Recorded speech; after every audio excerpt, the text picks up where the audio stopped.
So, what's up mga kapagsit? Mayang buntag. So, namin karon diri.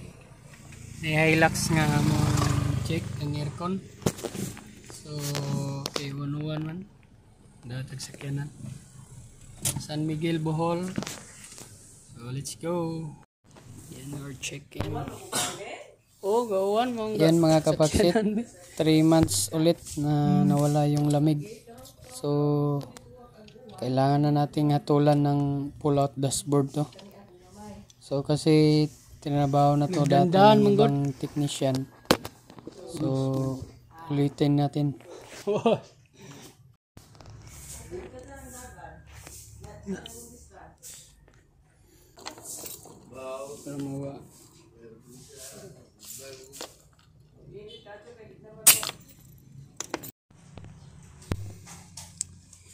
Yan, so kailangan na talaga natin baklasin to. Dumi oh.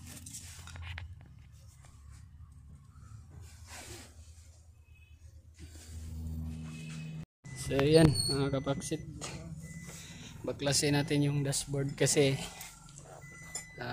medyo mabaho na. Let's go. Asan? So yan, kita nyo naman na napakadumi oh. So binahayan na ng maraming kaka. Dapat ay cleaning na talaga tayo.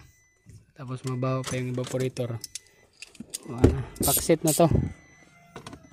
Let's go.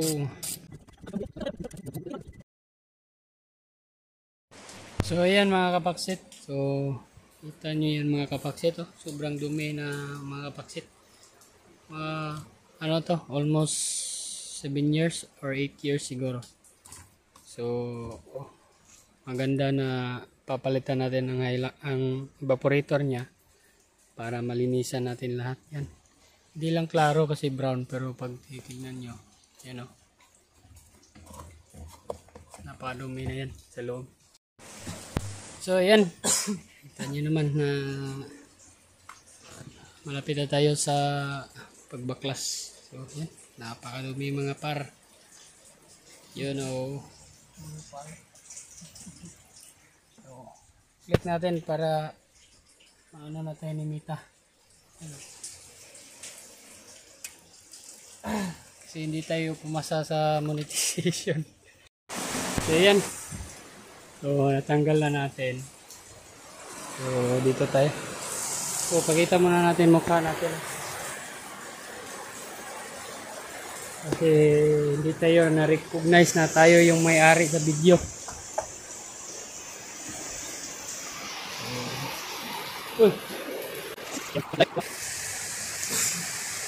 So yan. Pambira. Anong ginawa ng ibang shop nito? Nilagyan lang ng towel para sabihin na binaklas, pero wala namang ginawa. Ano namang klaseng kalokohan yung ginagawa nyo? Ano namang ganyan, oh? Kita nyo yan? Sinungsungan lang ng loob para malaman na ginalaw sa loob. Pero kita nyo naman, oh, walang kalinis-linis yung evaporator niya. Galing kasi to sa ibang shop mga kapaksit, tapos niligtis daw yung evaporator. Paano yan? Ang mahal ng singil mga kapaksit, almost 10k, tapos hindi pa rin naayos. So sinabi lang na nagligtis sa evaporator, nag-cost po ng 4,000 ata yung singil ng evaporator nila. So unit natin Hilux oh. Ayan. Ayan, tinanggal na natin para makita natin sa loob at papalitan natin ng AC evaporator. Walang bakas ng leak sa labas kaya pumunta na tayo sa evaporator. So sure ball tayo na dito yung leak kasi sa evaporator maliliit lang yung mga leak niyan. Maliliit lang yung butas. Kaya sure ball tayo nandito yung leak. So yan mga kapaksit. Tingnan ko ninyo. Yan. Ayan, kita nyo mga kabaksit. May kulog. Ito oh. Rio no. Green. Napakita mo. Hilo. Ito. Ayan, kita nyo yan. Hilo.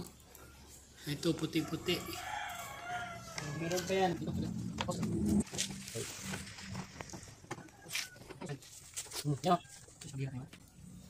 Paano nyo nasabing pa? Paano nyo nasabing sinabing ayan o. Grabe boy.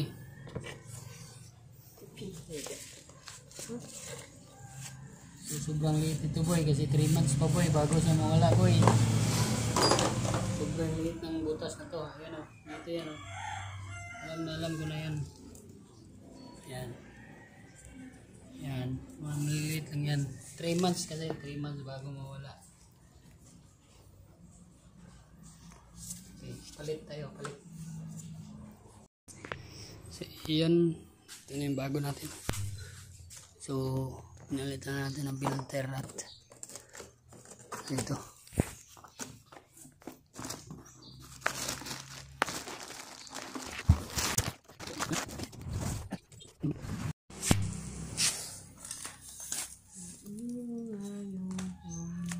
So ayan, meron ding leak dyan no. Yan no. Kaya hindi masyadong maamoy kasi yan, nasa dulo. Wala sa gitna yung leak. So nasa dulo ng evaporator kaya hindi halos maamoy ang baho ng Freon. Ito yung leak oh. Yan, bago na yan. Bago na yung ano natin. Very goods na. Yan. Yun half. So yan, kita nyo. Ikakabit na natin. So yan, nakabit natin yung ano. Ito na. Yan, fast forward tayo. Pinapakita natin kung paano natin ibalik ang dashboard. So, para sa gustong matuto ay laging tatandaan lang talaga yung mga sakit at paano ibalik yung mga tinanggal nyo.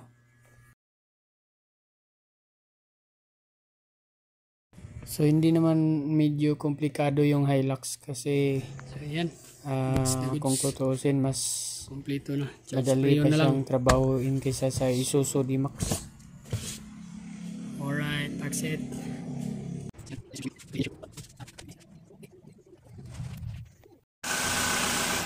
Yo, yan. Magdala na tayo.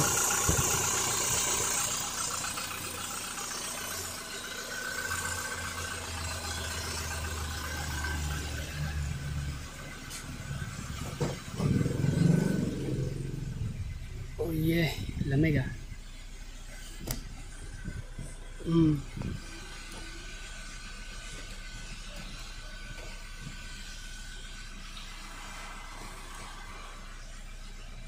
Medyo kulang pa.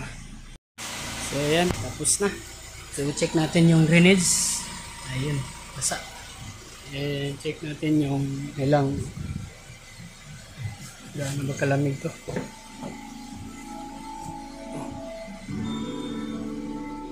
Uy, la. Ang nangyari sa reader natin, yan, 8.9. Temperature check, 8 degrees. Yun, pakset na sad. Pakset na sad.